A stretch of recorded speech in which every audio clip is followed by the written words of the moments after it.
Sorceries in Elden Ring, for the most part, are very useful and powerful, even down to the ones with the least amount of investment required. But within this sea of spectacular sorceries that FromSoft has given us, there are still those few that don't hit the mark. And in this video, we're going to take a look at the 10 worst sorceries in Elden Ring, including DLC. Starting with number 10, Frozen Armament.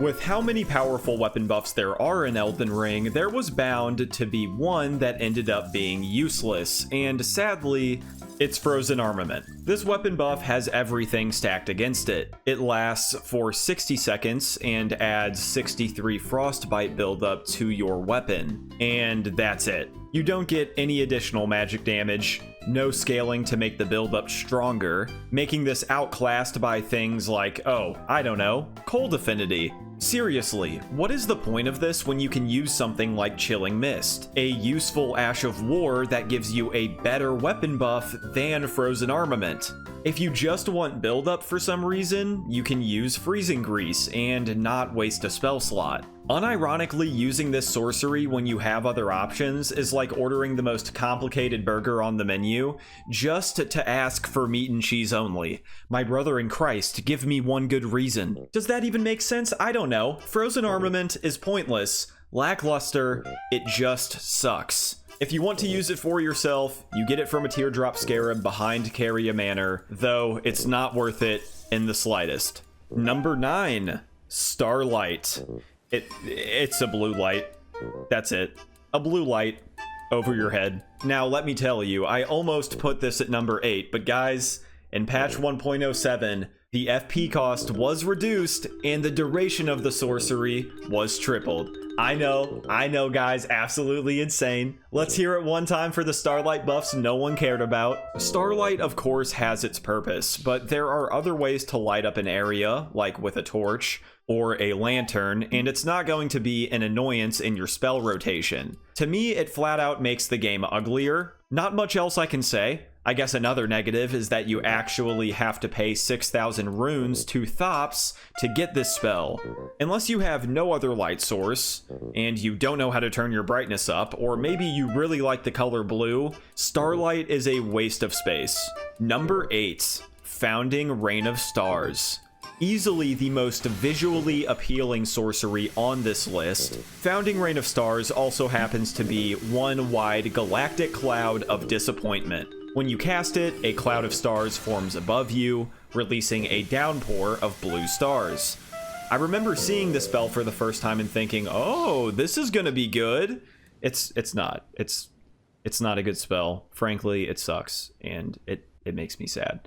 It takes up 2 slots, the damage, even against larger targets, isn't anything insane. You can easily get zoned out of the AoE in PvP, and this isn't going to necessarily protect you from getting swarmed by mobs either. It's not an intimidating spell for any opponent. The most it can offer is a little bit of extra damage when you're casting other spells, but again, it's 2 slots, so you're better off using other sorceries that offer more utility anyway. And this is supposedly a sorcery of legendary status. Quite the exaggeration there. It's also found within the Heretical Rise in the Mountaintops of the Giants, making it something you can only acquire in the late game. And on top of all of that, it requires 52 intelligence to use. Founding Rain of Stars is bait. I am willing to bet FromSoft hardly recognizes this as a legendary spell themselves. In fact, I saw something about them changing it in Night Rain, but I am a PC player and could not do the playtests. Only a month and a half away, boys. We're so close. But yeah, Founding Rain of Stars, it looks way too cool to be as bad as it is.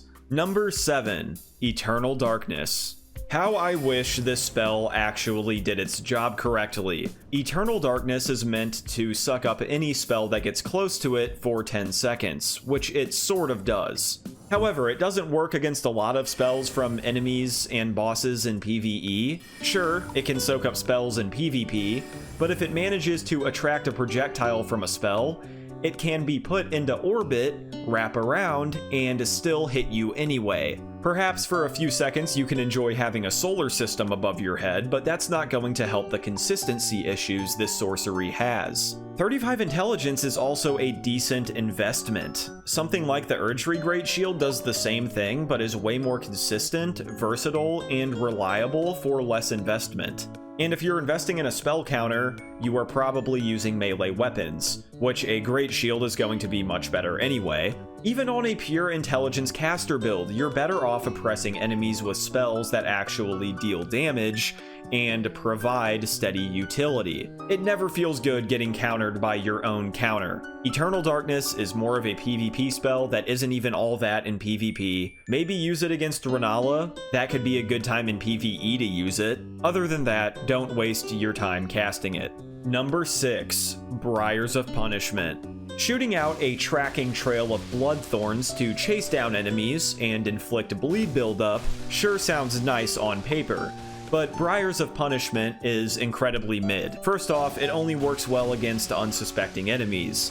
That's really its main strength. And with that, I can immediately think of a ton of spells that are great, and in fact way better, against unsuspecting enemies. Also ones that don't hurt and build up bleed on the caster every time they are used. No one actually wants to be punished for casting a spell, and everyone knows that has been the main drawback of the Thorn sorceries since release. There's absolutely nothing about this spell to actually justify it hurting the caster. Good luck doing anything against aggressive enemies, whether it is PvP or PvE. It's easy to avoid, puts the caster at a disadvantage most of the time, and doesn't really synergize well with anything. Between sorceries and incantations, there are so many options you have that make the Briars of Punishment completely obsolete in every scenario. And once again, this is another sorcery you get in the mountaintops. What about this is supposed to scream a strong late game sorcery? I don't see it at all. Number 5, Oracle Bubbles. Never had I ever been confused by the act of blowing bubbles. That was until I used this spell for the first time. You literally produce a few small bubbles from your staff that will linger and deal damage to anything they touch. Except they move incredibly slow and have terrible tracking. The whole time, you are not only hoping an enemy lets you get the cast off, but that they also run straight into the spell. Even after getting buffs a while back, Oracle Bubbles still doesn't stack up to a lot of spells and weapons in terms of consistency. You can get decent damage and poise break out of this sorcery, but it feels like there are extra steps involved compared to other sorceries. Pretty much any projectile that goes a long distance is going to be more reliable than this spell. FromSoft could have allowed us to rapidly blow bubbles from our staves. They could have us blowing bubbles like SpongeBob. Instead, we're all just Squidward, and it sucks ass. It also has an intelligence and arcane requirement, which is weird as hell. Such a weird sorcery. And you can find Oracle Bubbles on a Teardrop Scarab in CO for a River. Number 4, Crystal Burst. Dookie, doo-doo, shite. Fitting comparisons for this sorcery, and really a lot of the crystal sorceries and weapons in general.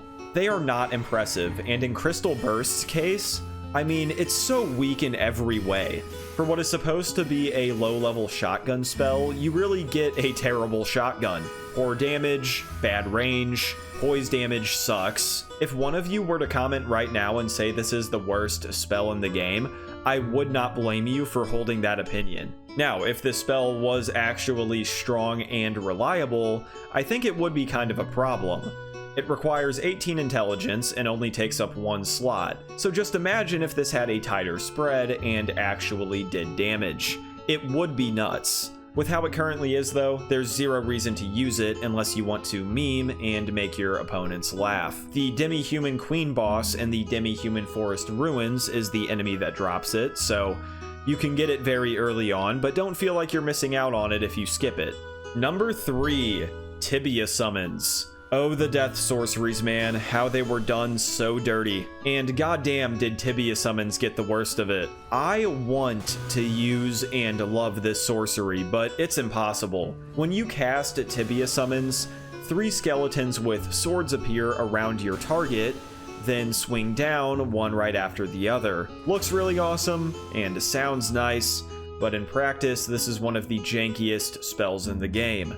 Practically everything about this spell is awful. The tracking, the speed, the cast time. It's so awkward to use against anything that can be considered mobile. It requires 20 intelligence and 20 faith just to use it. You can even use an Ash of War version of this sorcery on the Rosus Axe, but that means you have to use an axe, and those also suck. Terrain can mess with this spell so easily too. If there is any spell in the game that should be flat out reworked, it's this one. Number 2, Fia's Mist. Calling the Deathblight status effect a disappointment would be an understatement. I've said this for the longest time. Deathblight is something that has to be kept weak because if it's good in the slightest, it will be broken. The status effect itself is too powerful, so FromSoft won't allow it to be powerful. And because of that, Fia's Mist is atrociously bad, not even useful. Genuinely a waste through and through. You cast it, and a large cloud of Deathblight appears. Ta-da! That's the spell! Of course, because it's Deathblight, it only works against human enemies, and the buildup is laughable, making the sorcery a literal nothing mist. The only situation where this has use is if you're using a full Deathblight build in PvP, which can actually be fun to go for Deathblight procs. But you're going for kills with so many extra steps, it's not even funny. No one is going to remain stationary enough for this spell to put in any work on its own. Deathblight, sadly, will forever be terrible. Fia's Mist along with it. Go defeat Fia's champions, get this sorcery, then respectfully move it to your chest, and forget it exists. Number 1, Mantle of Thorns. This is the one DLC sorcery on this list. I almost had 2 on here, and it gets the honor of being the worst sorcery in the game. I guess I should start off by saying that I genuinely believe FromSoft added this in as a joke. It's like they saw how the community laughed at the effect of the Briar armor, and they decided to allow players to double up on the effect, and inevitably allow players to meme harder in-game. But memeing aside, Mantle of Thorns is fucking trash. Adds about 90 damage to your rolls, it requires 20 faith, but again, it's a sorcery, so rather odd. It falls under the Thorn Sorcery subclass, yet the Alberic set and Staff of the Guilty don't boost it. It only lasts for 30 seconds, and when you cast it, you take damage as well as some bleed buildup. There are things it can stack with, like the Briar set, but considering the whole playstyle is spam rolling close to enemies, you are constantly putting yourself in danger. And the fact it's a DLC spell is pretty hilarious. FromSoft really had years to think about this, and still did it. Absolute mad lads over there. All in all, Mantle of Thorns is a complete joke. The meme spell to rule all meme spells. It's truly dog shit. And that is going to do it for the 10 worst sorceries in Elden Ring. Feel free to comment down below what you think of these picks. Hit the like if you enjoyed, and of course if you want to be the first to see new content on this channel, hit that subscribe and that noti bell. Take it easy, thank you so much for watching, stay safe, and I will see you in the next video.